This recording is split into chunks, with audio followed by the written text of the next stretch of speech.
네, 시청자 여러분 안녕하십니까. 돈과 세상이 보이는 시간 아침경제 골든타임 박현준입니다. 안녕하십니까. 강수진입니다. 오늘도 알찬 소식들 준비했습니다.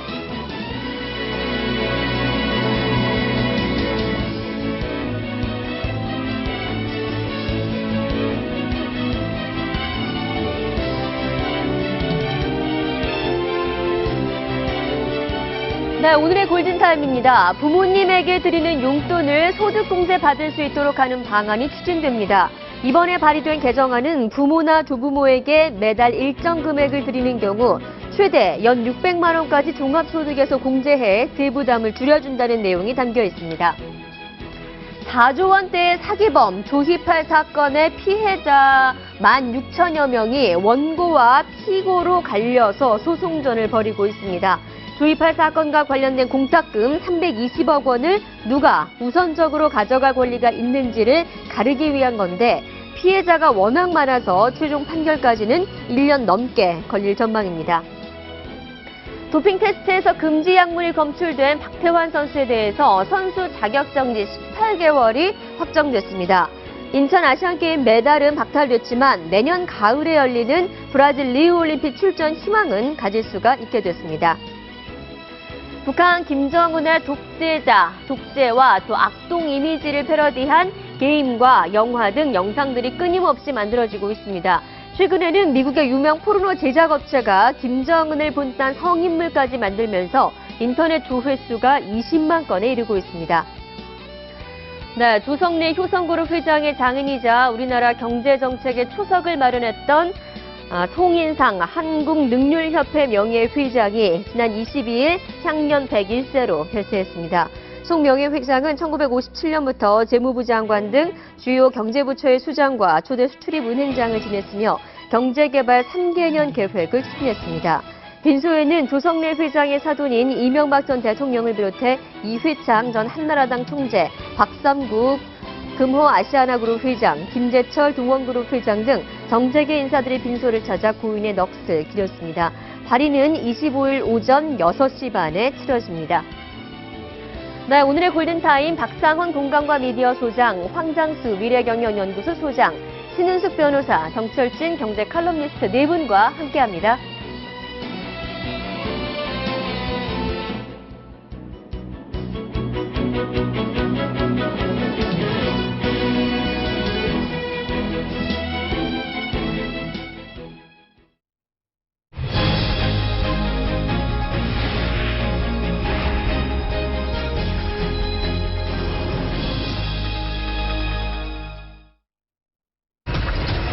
네, 효테크.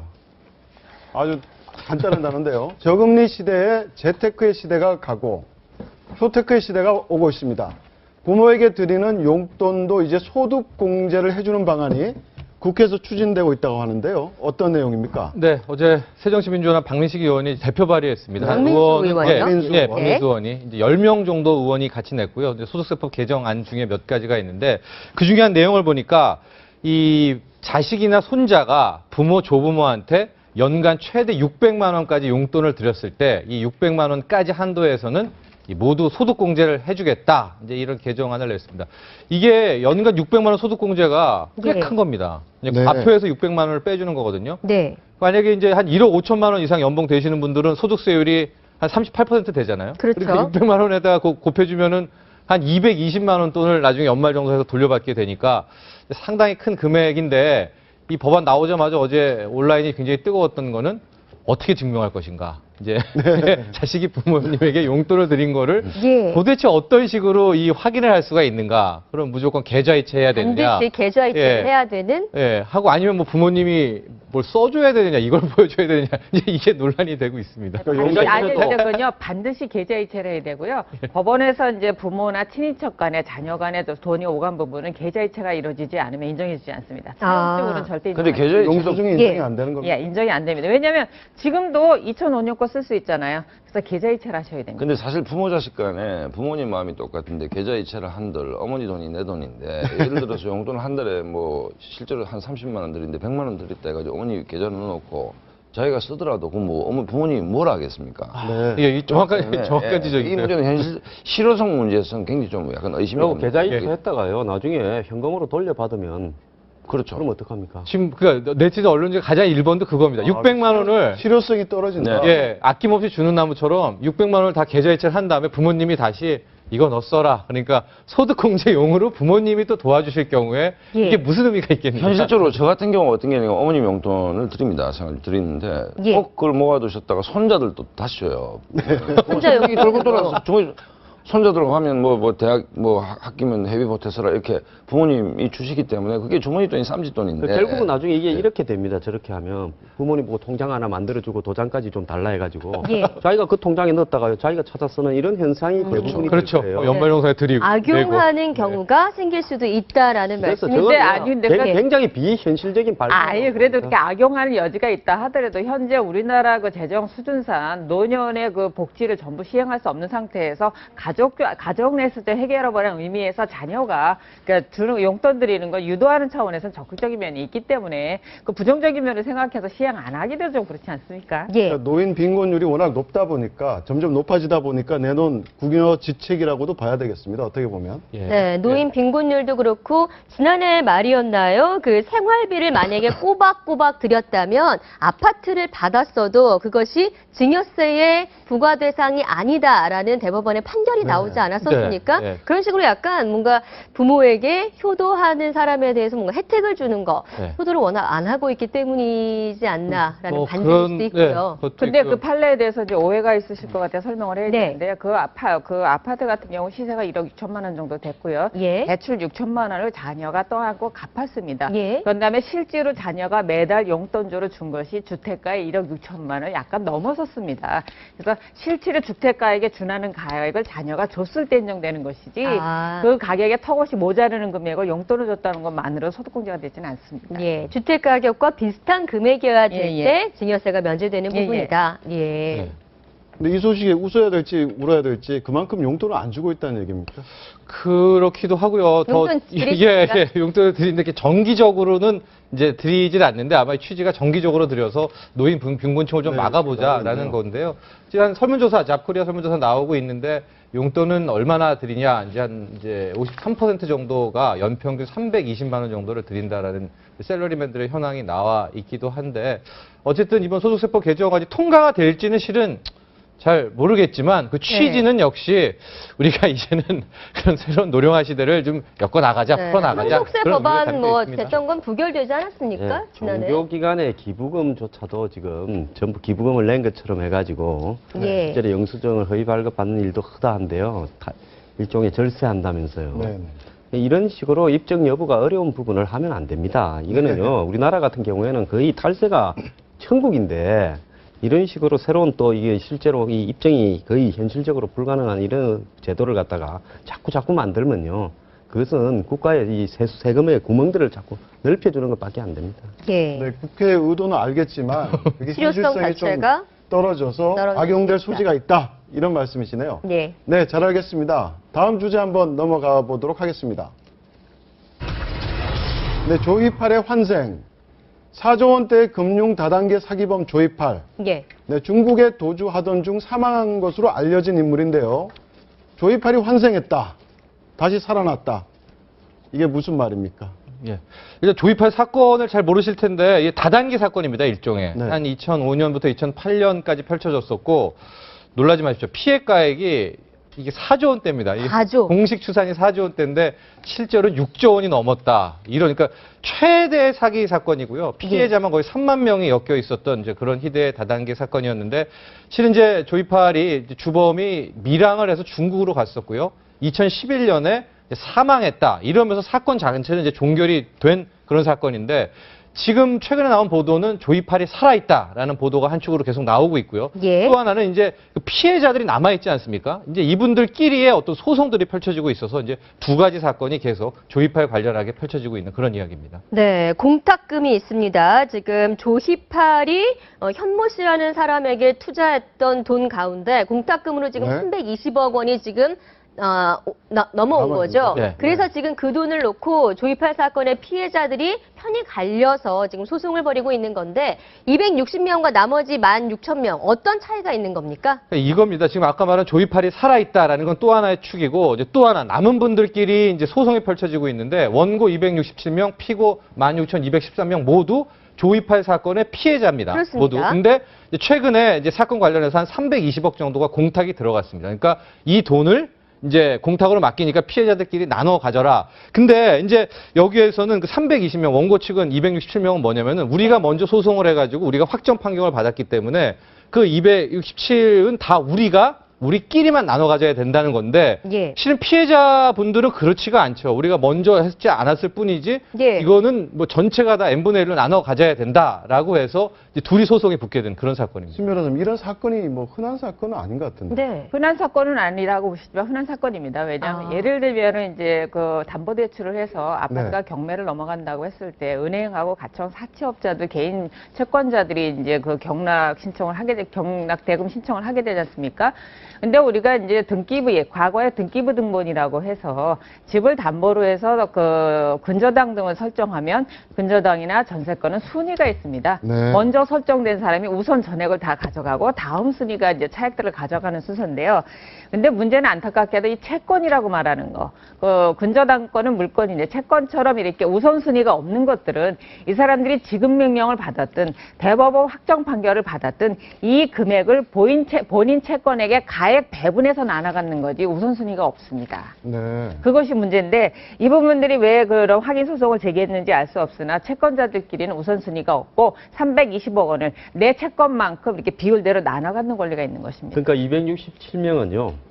대법원까지 가서 이 피해액을 확정을 받은 사람들이고 피해액을 네, 확정받은 사람들. 지금 남은 16,213명은 법원에 의해서 자기 피해액을 아직 확정을 못 받았죠. 예. 네. 그렇기 때문에 267명은 이거는 우리가 확정을 받았으니까 우선순위가 있다 해서 우리가 갖고 가겠다. 받은 금액은 우리가 갖고 갈 수 있다. 예, 그렇게 이야기를 하는 거고, 이제 남은 분들은 무슨 상대를 소리냐. 비율대로 나누자. 똑같이 나누자 이런 네. 입장이니까. 그러니까 16,000명 중에서 예. 이분들도 지금 소송을 진행한 분들이 또 있을 거예요. 그런 예. 부분의 피해. 그거는 그분들도 확정이 바뀔 수 있는 되면 거죠. 지금 다시 또 이쪽으로 위치가 예. 바뀌는 거죠, 지가. 그러니까 손해배상 소송을 제기를 해서 아직까지 확정을 안 받은 사람도 확정만 받는다 그러면 지금 원고와 같은 원고가 똑같은 권리가 될 수 있는 있는 겁니다. 거죠? 예. 아, 그런데 좀 어려운 얘기긴 한데, 이렇게 원고의 숫자도 그렇고, 피고의 숫자도 그렇고, 어마어마하지 않습니까? 예. 도대체 어떤, 사상 초유라고 볼 수 있겠죠. 어떤 수법으로 사기를 친 거예요, 이건? 사기 부분은 이제 유사수신행위라고 그래서 예를 들면 물건을 팔고 이렇게 돈을 받는 형태로 이제 물건이 팔리면 되는데 네. 실제로는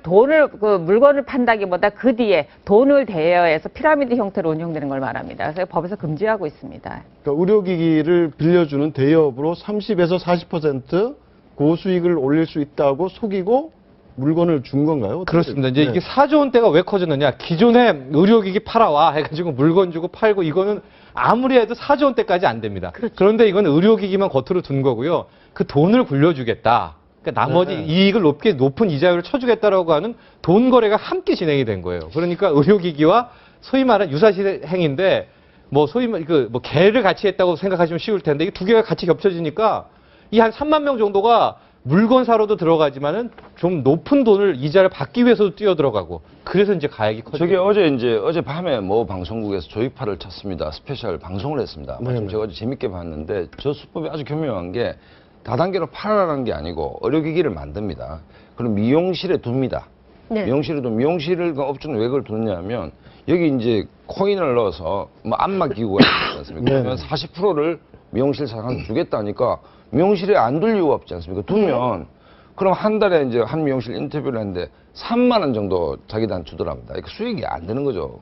그런데 이제 이게 막 500만 원을 넣을 때 하루에 매일 3만 몇천 원씩 꼬박꼬박 들어오니까 이제 폭발한 거죠, 투자자가. 네. 돌려막기를 하는데 이게 언젠가는 무너지게 돼 있지 않습니까? 다른 사람 돈으로 이 사람 이자 그렇죠. 주고. 그러니까 그다음에 또 이제 끌어들여서 다단계 이자를 방식이라는 건 주고. 뭐냐면 회원을 가지고 왔을 경우에는 수익이 자꾸 올라가는 것이죠. 네. 그건 다단계 방식이고 그렇네요. 물건을 파는 방식은 아닌데 문제는 굉장히 충격적으로 본 게 뭔가 하면 피해자 한 사람이 중국을 이제 다닙니다. 근데 마지막에 그 칭따오 원처라든지 중국인 식당에서 사진을 보여주니까 작년까지 이 사람이 자주 왔다. 살아있다는 가능성이 굉장히 높아진 거죠. 사실. 네, 아직도 미스테리죠. 네. 조이팔이 과연 죽었을까? 그렇죠. 근데 조이팔 같은 저런 조 단위로 사기를 친 사람은요, 뭐 유병헌도 그렇고 절대로 잡혀가지고 이 모든 피해액이 변제되거나 이런 게 안 돼요. 왜? 그 배경에 권력이 있다 이렇게 되기 때문에 그런 겁니다.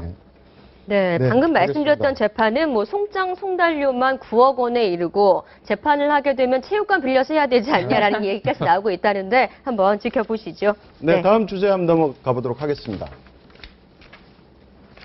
네, 다음 순서는 비법 공개 돈이 보인다 시간입니다. 여러 가지 사건 사고에 대비하기 위해서 보험 가입 많이 하고들 계시는데 보험 가입 하나라도 해두신 분이라면 지금 이 시간을 아마 주목해 보시면 좋을 것 같다고 합니다. 달라지는 보험 제도에 대해서 손재원 아나운서가 소개해 드립니다. 네, 비법 공개 돈이 보인다. 오늘은 몰라서 손해보지 않도록 다가오는 4월부터 달라지는 보험 가입 조건에 대해 알려드리겠습니다. 보험업계에 따르면 다가오는 4월부터 보험 가입 조건이 지금보다 나빠지게 됩니다. 종신보험 등 보장성 보험은 보험료가 오르고 종신수령형 연금보험은 월 수령액이 줄어들며 실손의료보험은 보험 가입자가 부담해야 할 병원비가 늘어난다고 하는데요. 특히 실손의료보험의 경우 병원비의 90%를 지원받는 자기부담금 10% 상품이 완전히 사라집니다. 대부분의 보험사들이 오는 4월부터 연 3.5%에서 연 3.25%로 낮아진 예정이율을 적용하기 때문인데요. 보험사가 보험 가입자에게 보장하는 금리인 예정이율이 낮아지게 되면 보험사는 보험금 액수를 맞추기 위해 보험료를 올릴 수밖에 없다고 하네요. 때문에 보험 가입을 고려했던 고객이라면 이달 안에 가입하는 게 여러 측면에서 유리하다고 하는데요. 다만 급한 마음에 제대로 설명도 못 듣고 보험에 가입할 경우 나중에 손해를 볼 수도 있기 때문에 충분한 주의가 필요합니다. 그리고 오늘도 돈 버는 퀴즈 상품권을 잡아라가 기다리고 있으니까 놓치지 마시고요. 지난 시간 퀴즈 행운의 당첨자는 바로 이분입니다. 축하드립니다.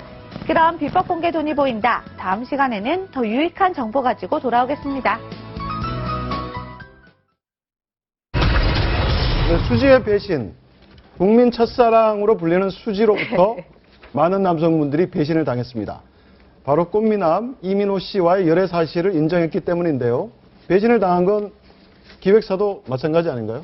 그렇습니다. 주가가 많이 떨어졌다고. 예, 어제 뭐 결과적으로 1% 이제 정도가 하락을 하긴 했는데 이 수지의 열애설 보도되고 장중에 한 번 좀 출렁대는 지금 뭐 그래프가 나오고 있는데 네. 10시 10분에 이제 수지와 이민호 씨의 열애 보도가 사실이 보도되면서 되면서? 한번 출렁댔죠. 그래서 쭉 빠지다가 이제 공식 인정하면서부터 결국 장은 한 1%대 하락으로 마감을 하게 됐는데 왜 저런 이제 상황이 많이 나오느냐? 이 JYP 그 엔터테인먼트에서 수지가 차지하고 있는 매출액이 네. 비중이 상당합니다. 그러니까 수지가 만에 하나 이제 열애를 한다거나 해서 CF가 덜 들어온다던거나 아니면 마지막에 은퇴까지 하게 될 경우에는 기업 자체의 실적이 흔들리는 거거든요. 네. 그러니까 어떤 이 주식가도 저렇게 마치 흔들렸던 겁니다. CF를 지금 자막에 나오겠지만 22개를 찍어서 네. 광고 수익만 40억 원. 예, 정도니까. 정확한 수치는 안 나왔지만 네. JYP 엔터테인먼트에서 그룹 2PM이 매출 1위고 네. 수지가 속한 네. 미스 A가 그 2위라고 하니까 미스 A 중에서도 특히 수지가 네. 차지하고 있는 몫이 상당하겠죠. 그렇죠. 웬만한 중견기업 수준이 된다고, 중견기업은 아니고 중소기업 수준은 된다고 봐야 되겠네요. 그렇죠. 중소기업 정도는 이제 되는 거죠. 한 명이 움직일 때요. 그러니까 JYP의 매출 구성에서 굉장히 뛰어난 상품 하나의 이미지가 왜곡 내지 훼손된다. 네. 개인적으로는 사랑이지만 뭐 예. 그래 본다면 주가가 떨어지는 것도 이해가 안 되는 바는 아니네. 그럼 그 광고를 저렇게 많이 출연했으면 광고주들은 이의를 제기할 가능성은 없습니까? 광고주들이 이 광고 계약상에서 이미지에 사랑하지 말라는 얘기는 없지 않겠습니까? 그러니까 예를 들면 이미지를 훼손했을 경우에 즉 뭐 어떤 마약이나 뭐 도박이나 이런 굉장히 안 좋은 건 당연히 배상을 해야 될 책임이 있는데 실질적으로 연애하면 주가는 떨어지지만 연예인들에게 책임은 없지 않습니까? 거의 모든 계약이 하나입니다. 품위 유지거든요. 근데 연예가 품위 유지를 훼손하는 건 아니지 않습니까? 그렇죠? 그 엔터테인먼트 회사하고 그다음에 연예인 간의 계약을 하도 문제가 많으니까 이제 공정거래위원회에서 포준계약서를 이제 발표를 했는데요. 거기에 보면 대표적인 경우가 이렇게 뭐 연예서를 발표하는 그런 거보단 사생활 문제로 인해서 광고가 중단되든가 출연이 중단됐을 때 과거에 같은 경우 뭐 얼마 전 이수근 씨 같은 경우도 7억 원을 배상했지만 과거에는 20억 원, 30억 원 이렇게 정액제로 위약부를 정해놨습니다. 근데 예. 공정거래위에서 지금 그 권고하고 있는 표준 계약서에 보면 나머지 계약 기간 동안 발생하는 수익의 뭐 15%, 20%, 요 정도 위협별로 조정이 되고 있고요. 그다음에 보통 이런 열애설 같은 경우 회사에서 발표를 할 때는 그 시기를 다 조율하는 거기 때문에 손해배상 문제는 발생하지 않습니다. 아, 네. 스타의 이런 열애가 기획사의 주가에 미치는 영향, 비단 이 JYP 엔터테인먼트뿐이 네. 아니었는데요. 한번 저희가 사례 모아봤습니다. 자, 아이유 열애설 다음 날 88억 원 감소했고요. 이승기, 유나 또 하나의 국민 커플로 불리죠. 약 113억 원, 승리 229억 원, 선예 39억 원.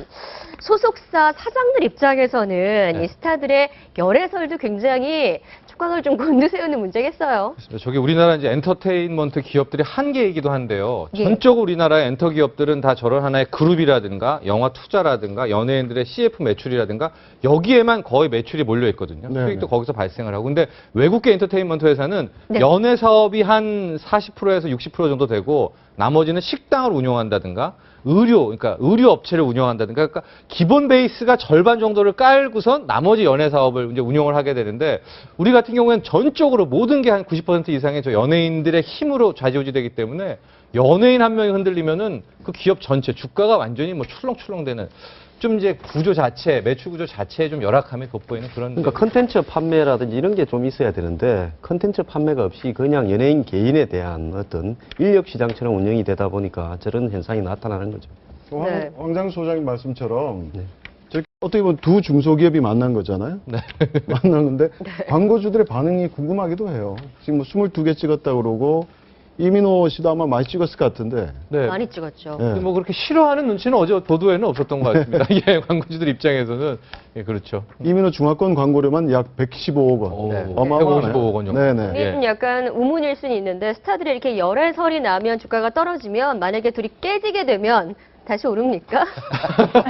뭐 추적을 해봐야 될 것 같은데 예. 어쨌든 저 방금 그 이민호 씨 중화권 155억 나오지 않았습니까? 엄청납니다. 한 명이 올리는 매출액이요. 소속 연예인을 연애를 시켰다가 깼다가 하면서 주가 조작을 할 수도 있겠네요. 그럴 인지도를 수까지 높이는 있을 수 방식으로 있겠네요. 그 네. 방식 쓰죠. 네. 네, 어제 네, 이민호와 수지 씨에게는 좋은 소식이었겠지만 기획사 사장들은 약간 눈물 흘렸을 것 같은데. 예. 예, 다음 얘기 이어가겠습니다.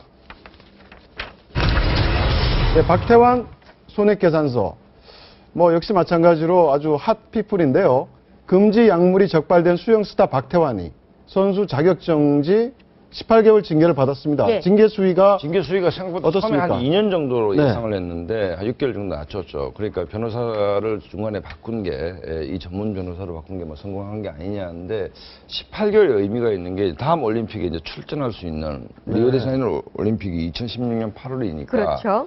1년 6개월 지나면 출전할 수 있으니까 다음 올림픽에 출전할 수 있는 길이 열렸다. 이런 측면에서 좀 반가운 소식이다. 이렇게. 굉장히 징계 자체가 생각보다는 많이 완화됐고 박태환을 좀 봐줬다는 느낌도 드는데 예, 여러 가지 네, 그런 나온 걸 보면요. 로비도 좀 있었고 해서 봐준 것 같은데 이제 우리나라 내부에 그 대한체육회의 규정에 의하면 국가대표 그 선수가 선발이 되려면 약물 도피 테스트 등으로 해가지고 징계 처분을 받고 징계가 만료된 날로부터 3년이 경과되지 않은 자는 국가대표가 될 수 없다라는 이런 규정이 있대요. 네네. 그럼 박태환 선수는 지금 그 예를 들어서 이 국제수영연맹의 징계는 끝나기 때문에 올림픽에 출전을 할 수 있다. 산술적으로 그렇지만은 네. 대한체육회의 규정을 또 바꿔야 그렇죠. 이 국가대표가 될 수 있는 조건이 징계 되는 거죠. 기간이 어떻게 됩니까? 지난해 9월부터인가요? 지난해 네. 9월부터 9월로 해서 인정받았죠. 내년 네. 3월까지요. 네, 3월. 3월까지죠. 예. 그리고 올림픽 기간 동안 몇 개월 남지가 않는데 네. 올림픽은 8월인데 8월 이죠. 문제는 이제 끝난 지 말씀하신 3년인데요. 대로. 대한체육회 규정. 대한체육회 규정은 3년이기 그렇죠. 때문에 이제 우리가 우리나라의 규정을 바꾸면 되는 것인데 그래 될 경우에는 또 이제 규정을 만들어 놓고 특정 선수 하나를 위해서 예외 규정을 만드는 특혜 것도 논란이 또 있을 수도 또 그렇죠. 있죠. 그렇게 징계가 시작된 시점부터 3년이 아니라 징계가 만료된 시간 다음부터. 그럼 더 3년이니까. 길어지겠네요. 더 길어지는 거죠. 예. 근데 과연 대한체육회에서 어떤 결정을 내릴지 지금 미리 예단하기는 어렵지만 예. 상당히 이슈가 될 것 같아요. 이게 근데 이 특혜 논란이 사태를 불거지고. 애초에 이제 유발시킨 것 자체에 박태원 선수가 개인적으로 굉장히 잘못은 했지만 우리나라 수영연맹 자체에서도 국보급 선수를 이거 관리를 못한 책임이 있지 않습니까? 네. 이 부분과 관련해서 뭐 이 결격사유 조항을 고치는 거야 싶겠지만 이와 관련해서 특혜 시비에서 벗어나기는 좀 어려울 것 같습니다. 네. 네, 그럼 지금 이거 저희- 지금 아시안 게임에서 받은 메달이란 지금까지 받은 연금은 어떻게 되는 겁니까? 그 부분은 모두 박탈입니다. 그러니까 근데 거기에 또 좀 안타까운 게 박태환 선수 혼자 딴 메달도 있지만은 같이 딴 메달도 있고 뭐 은메달도 네. 있고 그랬는데요. 아마 그 부분은 모두 지금 박탈 처분을 그러니까 아시안 게임 내렸습니다. 메달만 연금이 박탈이 그렇죠. 그 이전은 다 그대로 유효한 것이죠. 아 개인 네. 종목뿐만 아니고 단체 종목에서 딴 메달까지도 예, 개영 같은 박탈이 되는 겁니까? 예. 그럼 같이 뛴 선수들이 좀 억울할 것 같은데. 굉장히 그렇죠, 억울하죠. 그럼 단체전 메달은 같이 딴 선수들도 같이 이제 박탈이 되는 거군요. 당연히 그렇죠. 그 중에 한 명 부정 선수가 있습니다. 예. 근데 박태환 선수 좀 억울할 것 같은데 예. 실제 병원 측의 책임을 물을 수는 없는 겁니까? 병원 측의 책임과 관련해서 뭐 검찰에 서로 뭐 고소 고발을 하겠다라는 뭐 공방전이 있었는데요. 지금은 잠잠해진 것으로 봐서는 그 신체적 진실은 밝혀지기 좀 어려운 것으로 보이는데요. 문제는 그 사용된 약물 자체의 사용 설명서에 도핑 세트에 문제가 될 수 있다는 명확한 규정이 있었거든요. 그래서 예. 앞으로는 이런 일이 발생하지 말아야 될 것이고 검찰에 고소가 됐다라면 수사 상황을 좀 지켜봐야 될 것 같습니다. 근데 이번에 도핑위원회에서도 이렇게 좀 낮은 징계를 내린 것도 박태환 선수가 모르고 아마 그 약물을 복용했다는 부분이 참작이 된 것 같은데요. 본인은 모르고 했다 그러고 의사한테 몇 번에 걸쳐서 확인을 했다라고 하는 부분이었는데요. 그 공방에 대해서는 그 이후에 이상하게 밝혀지지는 않았던 것 같습니다. 네. 그러니까 그 부분에 대해서 박태환 선수가 아마 몰랐다는 게 인정이 됐으니까 아마 기간이 줄여졌을 것 같은데요. 그 이전에도 실제로 이제 감기약을 먹고 청화방을 받던 선수가 2년 징계를 받은 적이 있지 않습니까? 네. 그 선수 같은 경우는 의사가 청문회 출석을 해서 정말 자기가 모르고 실수했다라는 걸 읍소했음에도 징계를 받았었거든요. 근데 네. 이 부분과 관련해서 박태환 선수가 몰랐다는 게 받아들이지 않았으면 이렇게 짧은 기간으로 끝나진 않았을 것 같습니다. 네. 그리고 소송 과정에서 밝혀질 수 있겠네요. 그렇다고 봐야 되겠죠. 네. 알겠습니다. 네, 다음 주제 넘어가도록 하겠습니다. 네, 19금 김정은 이 인물 역시 핫피플인데요. 계속 이제 핫피플이 이어지고 있습니다. 북한 김정은 위원장의 패러디물이 또 나왔습니다. 네. 이번엔 미국 성인물 영상인데 그렇습니다. 함께 보시면서 얘기 나눠보죠. 예. 자, 바로 이 영상입니다. 지금 김정은의 패기머리를 한 인물이 이제 김정은으로 보이고요. 미국의 유명 포르노 제작업체에서 제작을 한 성인물이라고 합니다. 뒤에 지금 보시면 호화로운 주택 안에 뒤쪽에 북한의 인공기가 걸려 있고 김정은으로 보이는 인물과 또 비키니를 입은 여성들이 뒤에 이제 쭉 뭔가 유흥을 즐기고 있는 듯한 근데 그런 전혀 모습이 닮지는 않은 것 나오고 같은데요. 있죠. 네. 네. 그 영화 인터뷰라고 있지 않았습니까? 네. 그게 김정은 위원장을 홍보 패러디한 건데 그 영화 인터뷰를 또 패러디한 이제 성인물이다 이렇게 보시면 될 것 같습니다. 근데 저기 잘 보시면 또 데니스 로드맨이라는 농구 선수가 나오는데 예. 그 로드맨하고 저 김정은 위원장의 대역하고가 또 동성연애자다. 뭐 이렇게까지도 설정이 되는 뭐 아주 저 유쾌하게 영화에 된 데니스 로드맨이 직접 나오나요? 아니요. 또 그 그건 아니고요. 로드맨 역시 그 대역 배우가 또 대역 나오고 배우가? 젊은 배우가 예. 나오게 되는데 그런 내용이 이제 설정이 되고 있어서 아마 또 며칠 사이로 뭐 유튜브가 또 뜨거워지지 않을까. 근데 북한 정권이 그 영화 인터뷰 갖고 굉장히 반발했잖아요. 그랬죠. 또 이런 성인물 갖고 반발할 가능성도 더구나 이거는 아니, 성인물이기 인터뷰 가지고 때문에 반발을 해서 본전도 못 찾았죠. 네. 뭐 그랬었는데 이제 저게 이제 북한 뭐 이게 어떻게 봐야 되냐면 일반적인 어떤 세계 시민의 상식으로 봤을 때 북한 정권이 저렇게 패러디할 수 있는 가장 좋은 재료 아닙니까? 희한한 나라잖아요. 20대의 살찐 청년이 네네. 아버지 잘 두는 대로 한 나라의 그게 된다는 것 자체. 그다음에 거기서 일어난 국가 운영의 어떤 시스템을 보면 북중이 동맹관계인데 중국의 웨이브에 보더라도 김정은을 패러디하는 게 많지 않습니까? 네. 그렇다고 뭐 반발을 하겠지만 글쎄. 지금 그 동서냉전이 끝나고 난 뒤에 북한 정권과 북한의 지도자들이요. 영영칠에도 한번 등장했죠, 북한이. 더 나아가서 그 뭡니까, 이 미국의 백악관이 습격을 받는데도 북한이 또 등장을 하죠. 네. 그럼 이 주류 영화들입니다. 그러니까 각종 문화의 세계의 이제 악의 축이 이제 그 최근에는 북한으로 이제 이렇게 많이 가고 있어요. 영화 소재로요. 네. 근데 뭐 북한이 저 부분에 대해서 불쾌하고 항의를 하겠지만은 북한 또한 자신들이 홍보하는 여러 가지 문화 상품에 미국을 갖다가 완전히 그냥 악어축으로 묘사를 하고 있지 않습니까? 네. 쌍방이 그런 마당에 뭐 저렇게 한다고 해서 그걸 북한이 떠들 만한 자격이 있을지도 모르겠어요. 네. 이제는 성인물 패러디에까지 등장한 김정은 모습 보셨는데, 자, 또 다른 패러디물도 있다고 합니다.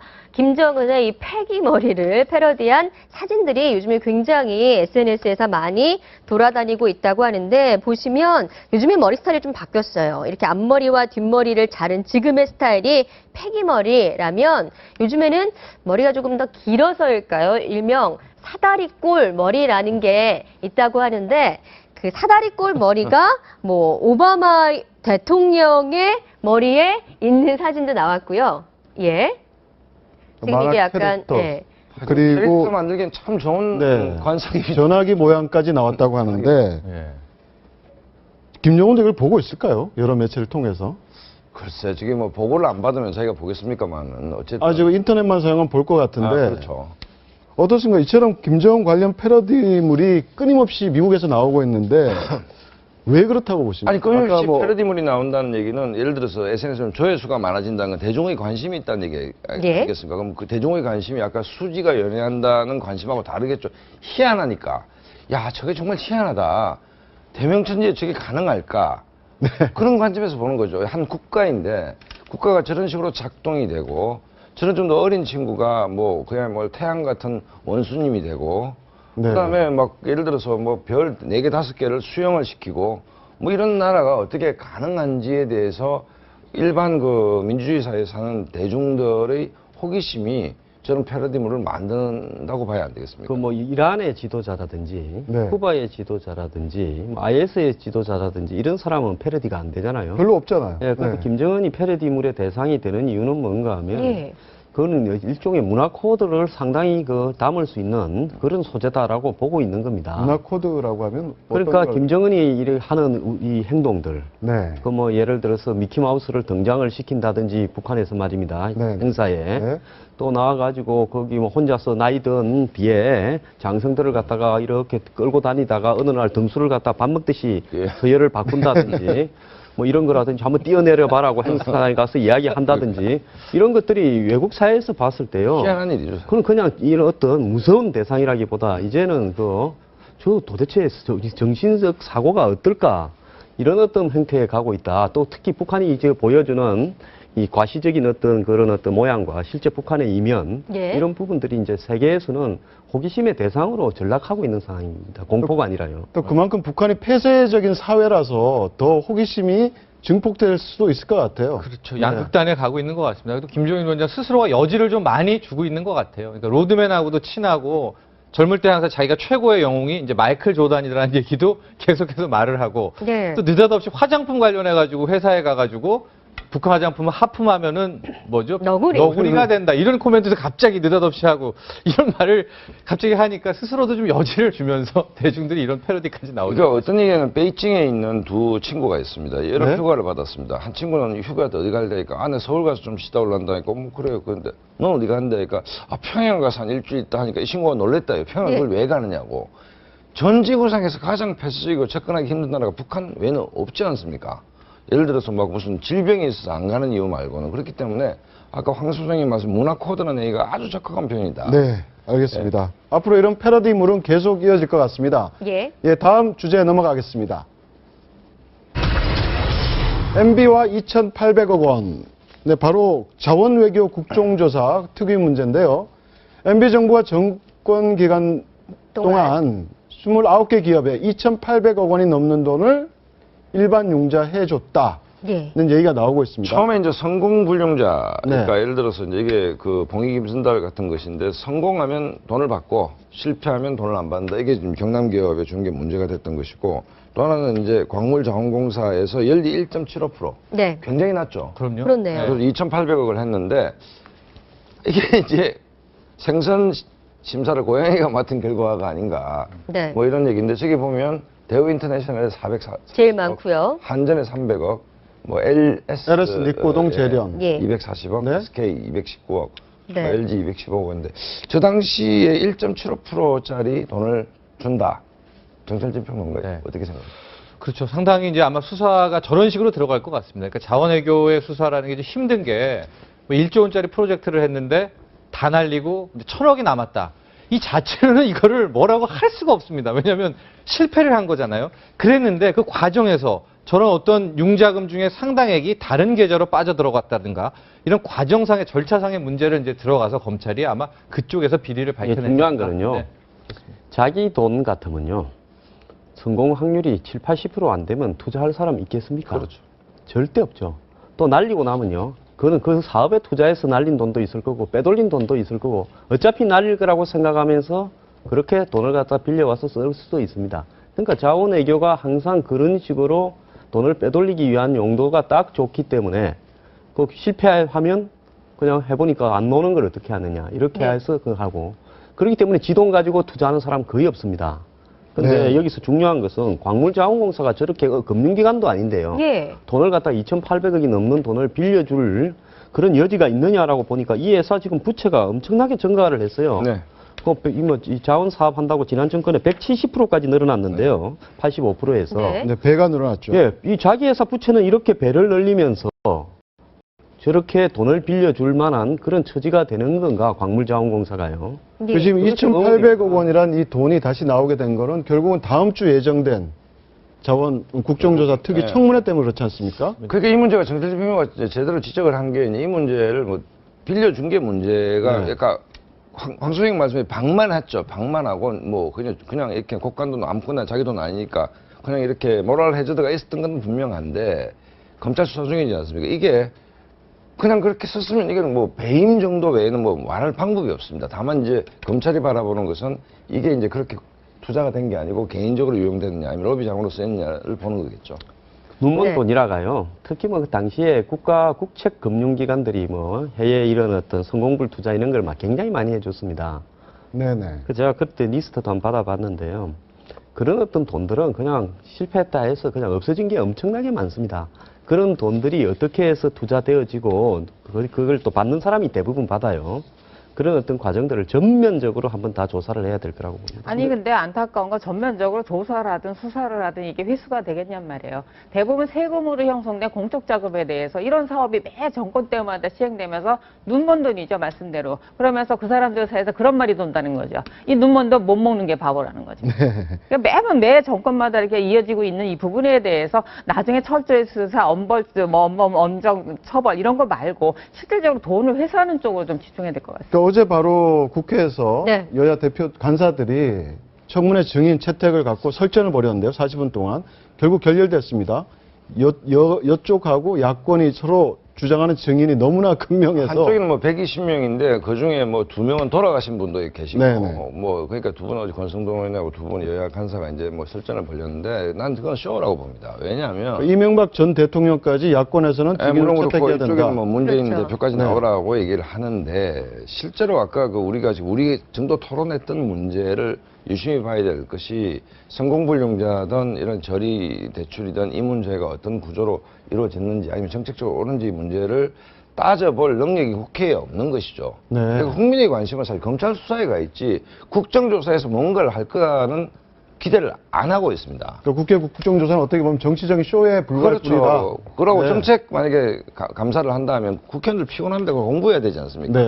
그러니까 한 방에 큰 걸 노리는 네. 정치적인 어떤 성과만을 목표로 하는 것이지 여기서 정말 이 문제가 어떻게 시작이 돼서 어떻게 흘러가서 어떤 귀결이 왔느냐의 문제는 굉장히 정교하게 들여다봐야 이게요, 되거든요. 정교할 것도 아니고 지금 검찰이 드러난 것만 해도 지금 내가 볼 때 1년이 아닐 거라 보는데 이 수사를 하려면. 네. 그 얼마 전에 포스코 특수광이라고요. 네. 그 회사가 얼마 전에 새하에 인수됐는데 2012년에 6천억이 넘는 6,300억을 들여가지고 베트남에 공장을 지었어요. 근데 베트남에 공장을 지을 때 이거 지어봤자 효과가 없다. 반대를 했는데 지었어요.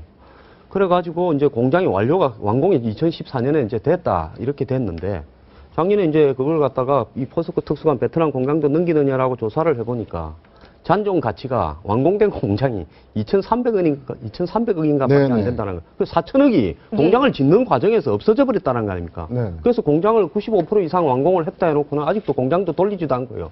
그 다음에 포스코 특수관 매각하는데 그건 또 빼버렸어요. 숨겨놓다가 이번에 드러난 거 아닙니까? 그러면 멀쩡한 공장이 이 짓는 과정에서 6,300억이 들어갔는데 남은 것은 2,400억밖에 없다라면 4천억이 어디로 간 겁니까?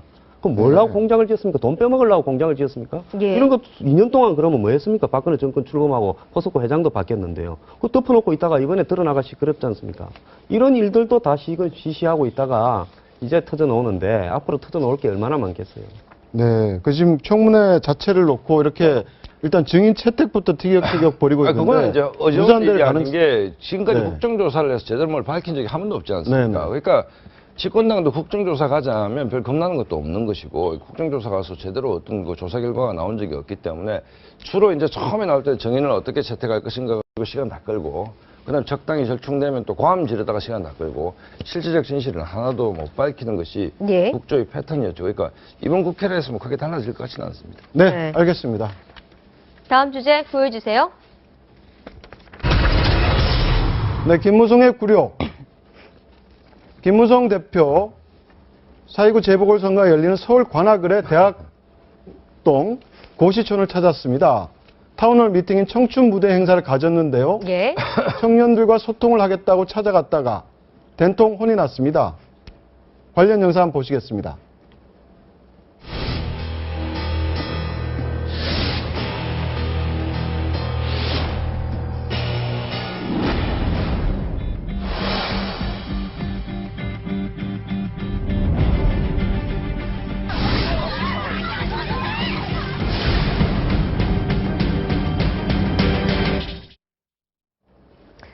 네. 굉장히 고생을 한 것 같은데 네. 생각보다 좀 김무성 대표가 좀 당황한 듯한 표정도 보이고 그래요. 당황보다는 이제 저기 피켓 들고 있는 청년들이 정말 그러니까 순수한 어떤 청년인지 아니면 특정 정치 집단에서 나온 것인지 제가 일단 첫째 의심이 네. 있고 두 번째는 100번 양보해서 뭐 청년들이 어렵다 하더라도 피켓이 이 정도는 괜찮지만 행사 자체를 막는 것은 아니죠, 사실은. 아니고. 그래서 내가 볼 때는 김원순 대표 의연하게 대처를 잘 했고 예. 시위할 수 있고 입장 표명할 수 있다라고 저는 봅니다. 보지만 저렇게 이제 정당에서 이제 이 토크쇼를 하는데 저 자체를 원천적으로 막겠다는 거는 그거는 저 의도에 비해서는 박수 받을 일은 아니죠, 사실은. 자, 그럼 이제 하나 묻고 싶은데요. 저 청년들한테. 야권 집권 10년 동안에는 청년들을 위해서 뭔가를 특별하게 잘 해줬습니까? 그때 집값을 엄청나게 올려가지고요. 오늘날 그 청년들이 죽어나를 겪도록 하는데 중요한 기여를 한 정권 아닙니까? 그러니까요. 이번에 지금 나타나는 이 청년 실업이나 이런 취업 곤란 문제들은 그동안에 누적된 어떤 경제 불황들이 쌓여서 이런 건데요. 이런 문제를 갖다가 특정 정치인에게 모두 전가하는 것은 옳지 않다고 봅니다. 그러고 네. 저런 얘기가 있으면 타운홀 미팅에 참여해서 토론하는 게 옳지 않습니까? 여당 대표한테 이 문제는 어떻게 생각하냐 토론하는 게 옳지 저런 식으로 물리력을 동원해서 막고 이거는 그야말로 시대착오적인 것이죠. 그래서 신림동의 많은 청춘들의 일반이 아니다라고 저는 보고 상당히 어떤 정치적으로 좀 오염된 친구들이 아닌가 이런 생각. 근데 그렇다고 하더라도 피켓에 적힌 참 네. 문구는 굉장히 절절한 자기들 마음을 담은 거 아닌가요? 아 그렇죠. 그러니까 그만큼 청년들의 심각하다고 봐야 될 것 같아요. 청년 실업은 굉장히 심각하죠. 네. 보통 심각한 게 아니라 굉장히 심각하고요. 특히 이 실업도 심각하지만은 취업한 친구들도 제대로 된 정규직 직장이 아니라 이 비정규직과 중소기업 열악한 부분이 대부분이기 때문에 예. 지금 청년 실업 문제를 이대로 방치할 수 없다라는 것은 모두가 다 자각을 하고 있는 부분입니다. 네, 네. 청년들의 거센 항의에 대해서 현장에서 김무성 대표가 이렇게 말을 했다고 합니다. 한번 들어보시죠. 지금 밖에서 시위하는 학생들, 청년 여러분들의 목소리를 들어왔습니다. 그동안 여러분들은 감당하기 어려울 정도의 비싼 학자금 취업이 되지 않아서 청년 실업과 고단한 상황 속에서 패기가 넘쳐야 할 청년 여러분들이 표정이 아주 어둡고 또 밖에서 저렇게 절규하는 이러한 모습을 볼 때 참 저희들 정치인들의 마음이 많이 안타깝습니다. 네, 김무성 대표가 최근 그 로봇 연기도 했고요. 이렇게 젊은 층을 껴안기 위한 행보를 계속하고 있는데 네. 이 프레임을 이렇게 짠 건가요? 프레임보다는 지금 이제 어쨌든 20, 30대의 취약층에 다가가는 노력은 해야 되는 네. 것이고 방금도 보면 어쨌든 타운홀 미팅을 하는데 밖에서 그렇게 공함을 지르는 모습들은 저는 아무리 생각해도 지금 뭐 신림동에서 고생하고 공부하는 일반 청년의 모습은 아니다는 생각이 들고 네. 뭐 어쨌든 뭐 여든 야든 취약 지지계층에 다가가는 노력들은 해야 되는데 그렇다고 뭐 20, 30대가 반드시 뭐 새정치민주연합을 지지한다 뭐 그렇게 볼 수도 없는 것들이고 어쨌든 저는 뭐 어떤 단체든 자기 의사표시는 할 수 있지만 정치 행사를 저렇게 물리력으로 막는 것은 국민들 여야 정당이요. 제가 볼 때는 청년 실업 문제를 해결하려면요. 어디 이벤트성으로 방문해서 뭘 약속하고 이렇게 해가 될 일이 아니라 이것은 굉장히 구조적이고 심각한 문제이기 때문에 제가 김무성 대표 같으면 야당 보고 청년 실업을 하기 위한 여야 공동 특위를 만들든지 해서 거기에서 한 1년간 안을 갖다가 집중적으로 논의해보고 정책 대안을 논의해본 다음에 공동으로 입법화하자. 그래서 정부에 촉구도 하자라고 이렇게 제안을 좀 하겠습니다. 예. 그런 어떤 정책적인 부분에 대한 고민이 먼저 굉장히 필요해요. 네. 왜냐하면 청년 실업을 강화시키려면 기존에 있는 사람들, 정규직들을 갖다가 또 월급을 갖다가 줄여야 된다든지 쫓아내야 된다든지 이런 문제까지도 다 연결돼 있는 문제이기 때문에 이게요. 보통 심각하지 않다는 겁니다. 네, 4.29를 향한 여야 대표의 지금 발걸음이 분주해지고 있는데 저희가 아까 프레임 얘기를 드린 게 김무성 대표는 어제도 그랬지만 오늘과 내일의 일정 네. 또한 이 청년 껴안기에 맞춰져 있습니다. 반면에 문재인 대표 같은 경우에는 경제 쪽으로 좀 방향을 잡은 것 같다는 생각이 지금 들었어요. 문제 오늘 신문 보면 어제 예. 박성전 뭐 한국인 총재로부터 문재인 대표 경제 수호를 받고 그렇죠. 따끔한 소리를 들었어요. 공무원 연금 개혁 문제에 대해서. 그러니까 지금 문재인 대표가 유능한 경제정당이라는 얘기를 하고 있는데 문재인 대표께서 깊이 생각해 볼 대목이 뭐냐면 경제라는 게 뭐 하나를 한다고 풀리지는 않지 않습니까? 네네. 공무원 연금 개혁 문제 80일 특위가 가동됐는데 마지막 안이 뭡니까? 입장 내놔라거든요. 네. 야당도 빨리 자기들 안을 내놓고 정부도 빨리 안을 내서 어쨌든 해결을 하는 방향에서 문재인 대표가 정말 유능한 경제정당의 대표가 되려면 이 문제를 푸느냐 안 푸느냐의 문제. 네. 그동안 계속 카드를 감추면서 공무원 표만 의식하는 모습을 보여서는 정치적으로 성공할 수 없다라고 봅니다. 그래서 이제 문재인 대표가 어쨌든 경제 테마를 잡은 게 참 반갑습니다. 반갑고 네. 이제서야 좀 쭉 추진해서 밀고 나갔으면 좋겠다는 생각도 하는데 이제부터 잡았으면 프레임을 좀 좁히는 과정이 필요하거든요. 네. 그래서 제가 좀 제안을 좀 드리고 싶은 거는 소상공인 쪽으로 한번 문재인 대표가 밀고 나갔으면 어떨까라는 소상공인 문제 이게 결국 내수의 기본적이거든요. 치킨 사장님도 이런 문제 그런 쪽으로 한번 문재인 대표가 더 치고 들어갔으면 더 구체적으로요. 아마 이번에도 문재인 대표가 잡은 프레임에서도 좋은 성과가 있지 않을까 경제학이요. 생각을 해봅니다. 물리학보다 어렵다고 합니다. 그렇기 때문에 석학인지 아닌지 모르겠지만 뭐 경제 전문가 세 사람 만나가 공개적으로 뭐 한 1시간 반 토론했다고요. 거기서 답이 나올 문제가 아닙니다. 그렇기 때문에 문재인 대표 같은 경우에는 지금 뭐 소득주도 성단론을 이야기를 하고 다니는데요.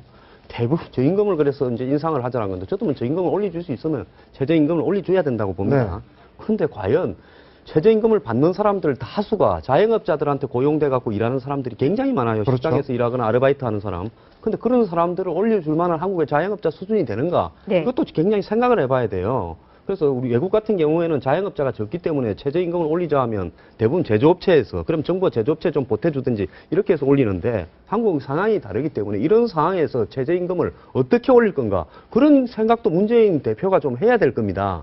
그렇기 때문에 문재인 대표가 지금 주장하는 부분을요 너무 이렇게 경제 부분을 강조하고 현상을 진단하는 것은 좋은데요. 거기에 대한 대안을 이야기할 때는 공부를 지금보다는 좀 구체적인 훨씬 대안을 많이 좀 제시해야 오랫동안 한 다음에 네. 해야 될 거라고 봅니다. 그 정철진 칼럼니스트가 좋은 지적을 해주신 것 같은데 네. 지금 자영업자들에 대한 얘기가 많이 나오고 있지 않습니까? 아마 특히 최저임금 중산층들이 얘기도 그렇죠. 자영업자들이 많으니까 예. 좀 그 부분에 특화된 정책을 내놔야 되는 거 아니냐라고 어제 모 연구원에서도 발표를 예. 했던 것 같은데 아마 네. 현장을 가보면 문재인 대표도 최저임금에 대한 생각이 많이 달라지고 네. 또 직접적으로 깨닫게 되는 게 많을 것 같거든요. 그러니까 더 깊숙이 좀 들어갔으면 그러니까 대중적으로 최저임금 올립시다 하면 시급받는 사람 표가 올 거다는 것은 그야말로 산수고 그럼 최저임금을 올려줘야 되는 사람은 대부분 영세 자영업이죠. 그럼 네. 서민과 서민이 갈라치게 하는 거 아닙니까 지금? 네. 그런 문제에서 이건 산수가 아니고 미적분이 되는 것이죠. 그러니까 문재인 대표를 보면 산수 푸는 사람이지 미적분을 푸는 사람으로 안 보인다는 것이죠. 네. 이게 문재인 대표의 한계죠 지금. 그러니까 여야 두 대표가 큰 그림보다는 이제 네. 보다 미시적이고 구체적인 정책 테마를 들고 좀 국민들에게 접근했으면 좋겠다. 그런데 그런 공무원 연금이 말씀이시죠? 80일 네. 동안 특위 만들어서 아무것도 지금 성과가 없지 않습니까? 네. 그게 실력인 것이죠. 네, 알겠습니다. 오늘 말씀 고맙습니다. 네. 감사합니다. 네. 네, 오늘의 돈 버는 퀴즈 나갑니다. 정보 속에 숨겨진 퀴즈 정답 맞히면 상품권도 챙길 수 있는 돈 버는 퀴즈. 오늘 문제 나갑니다. 네, 금지 약물 복용 혐의로 18개월간 자격정지 징계를 받은 한국의 대표적인 수영 선수는 누구일까요? 1번 박태환, 2번 이승엽. 네. 골든타임 홈페이지 게시판에 오늘 낮 12시까지 정답 남겨주시면 되고요. 정답자 가운데 추첨 통해서 매일 한 분께 5만 원 상당의 백화점 상품권 드립니다. 당첨자는 내일 방송 중에 발표가 되니까 여러분들의 많은 참여 바랍니다. 네, 지금까지 아침경제 골든타임이었습니다. 고맙습니다. 고맙습니다.